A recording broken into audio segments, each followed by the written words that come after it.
So You can literally, make it look like we're there and we're not there, you know? literally, I think that this is them kind of laughing and goading us into this fight about who's going to shoot the first movie in space. And next thing's coming. We're going to show you the real alien first. Kim Libby says Russia will film actors shooting down Starlink. Right? I mean, that's the way that I feel. It's like they are goading us into a fight. They are. You know. I believe it's they're trying to set us up for the alien invasion 2021. Now, I don't think that there's going to be an alien invasion. I'm going to tell you why, because they're already here. I believe so, too. I've got some friends very, very high up at important places in the government, and they already tell me that they are here. It's just that the American people, the French people, the British people, they can't handle the truth, so they've kept a lid on it. Huh. So I think of it a lot like Men in Black. Yeah. Will Smith. Remember at the very end, his partner goes out and he goes, still a rookie. And he kicks the door open, and then they're just you know. I got it. That's what it feels like to me here. It kind of is. I mean, that's because it's hard to take something at face value unless you have proof. Well, you got that right. All right, let's go to this one. I think that's why everybody's listening today. 20 of the world's strangest drinking customs. Now, did you ever have any customs that you used when you used to drink? Like, would you flip a quarter upside down, put it, what was your custom? Shot glass down inside a cup, like a beer mug. You do that? What would you put in it? It was rum. Rum? Rum and Coke. You drop the rum down in there at the bar. So that was your thing? We had a drink off at an Irish pub in Northern Kentucky. Labor Day weekend, fireworks. Irish pub in Northern Kentucky. It doesn't even sound right. I know, right? But anyway, me and my uncle were Hello, there. Reb. And, man, I was slamming them. Really? Yeah. Well, I drank a guy. It's so bad the guy fell off his stool. Really? Yeah. Well, so now everything's opened up here. Yeah. And you're still single. Yeah. Meaning you need to get out and, I'm not saying pick up a barfly, but it happens to be where people socialize. It is. So you're going to have to start going there once in a while. Yeah. Because there's no we're in a non-socialized state of mind right now. You know what I'm thinking? So what you could do is you can order a Pepsi. Yeah. Because we don't do Coke no more. No. And you can get a shot of cream soda. And drop that bad boy down. And drop it right down in the Pepsi. We'll call it a cream Pepsi. I don't know. Yeah, well. We may do a Dr. Pepper drop. Cherry. Cherry. Pepper, cherry. Or you could do grenadine in some Pepsi and look cool. Then, say like, hey, I need a toothpick with strawberries across the top or some mint. Listen to this one. Koreans consume the most amount of alcohol in the world. Much of it during after-work outings with supervisors and coworkers called hosik.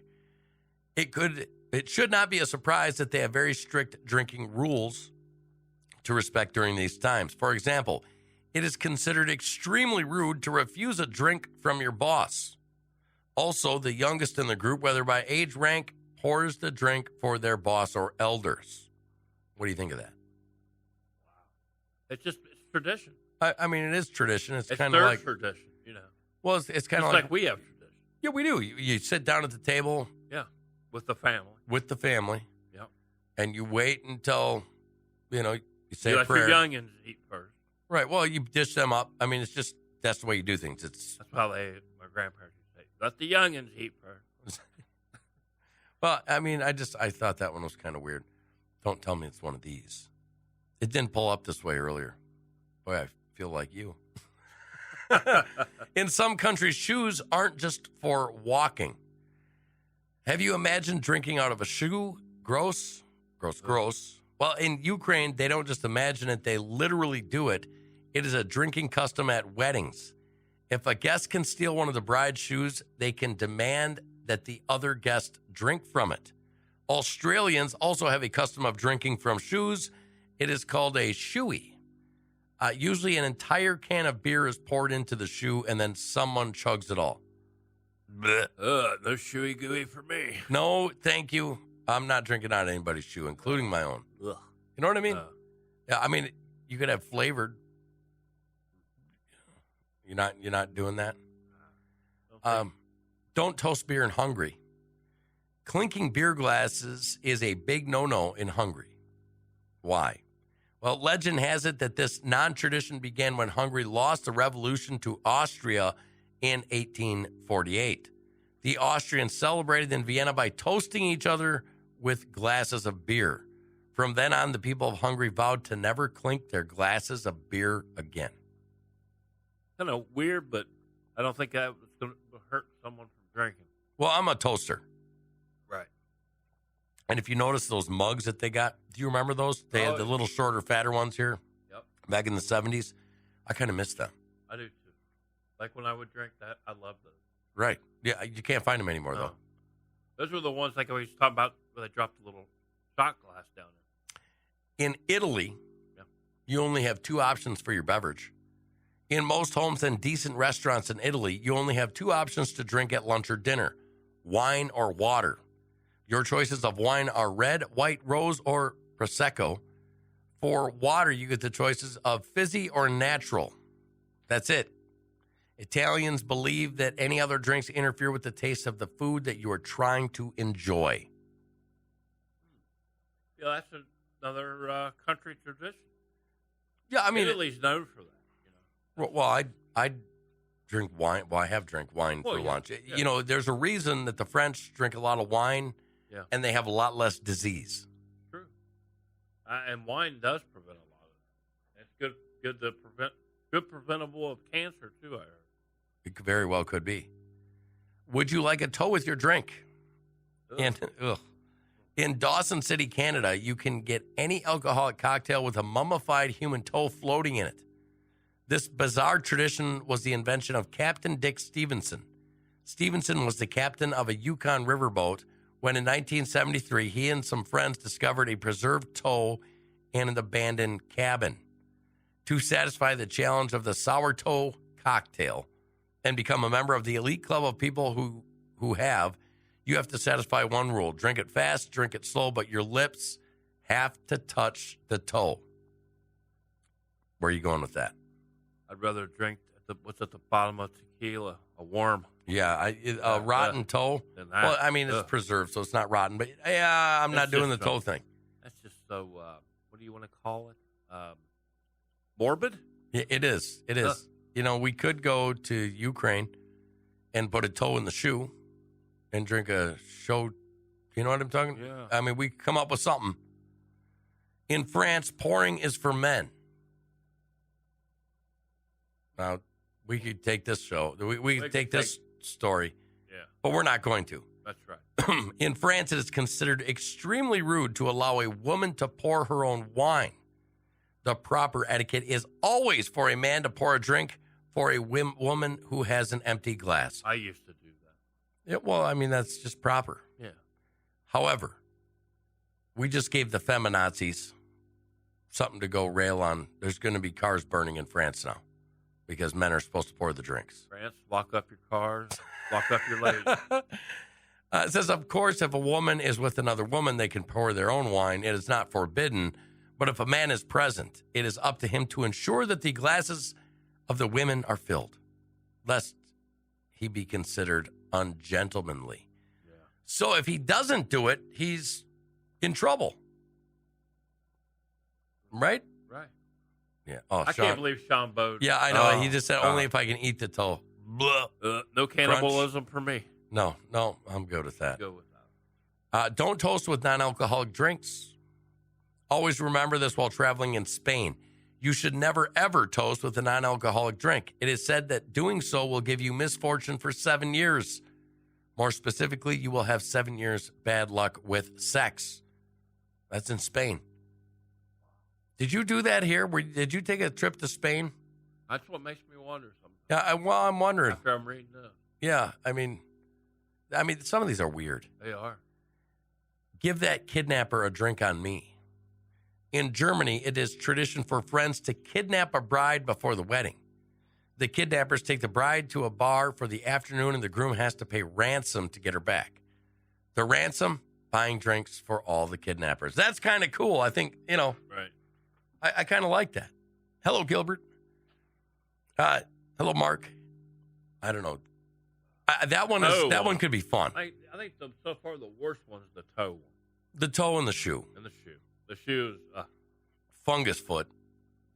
You know, and I don't know. It says Dutch headbutt drinking. Different countries have different versions of what Americans call the Boilermaker. Traditionally, the Boilermaker is a shot of whiskey poured into a beer. When the two drinks are separate, it might be called a shot with a beer chaser, a two-step, or some other variation.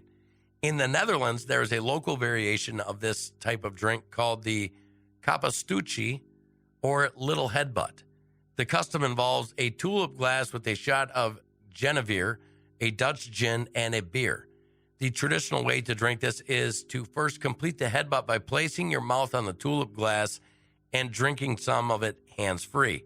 Once this is done, you can enjoy a toast and sip or shoot the gin or alternate it with beer as you please. They lost me at gin. Yeah. I am not I don't like a gin person. No, I'd rather have rum. If I was drinking back in the day, it was always rum. I'd rather drink scotch than gin. Yeah. I'm not a big gin.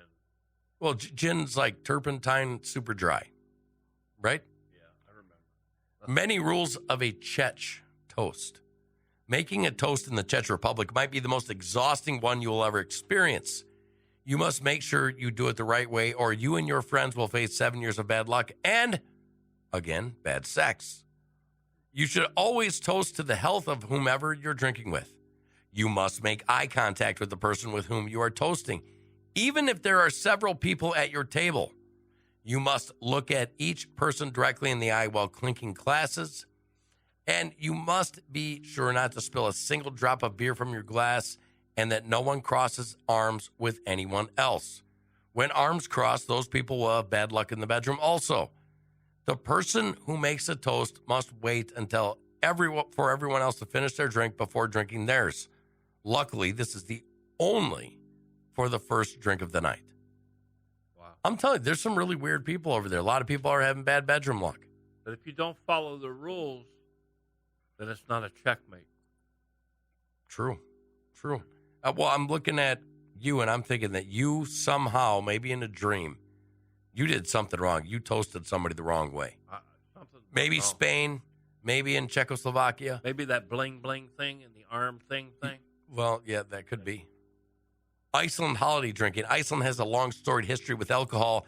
It was banned in some form or another for most of the 1900s.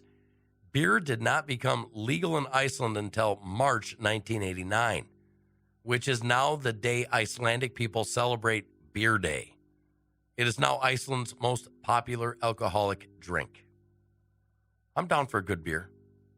You know, prohibition doesn't work. It never has. It never will. It makes certain people rich. It centralizes power.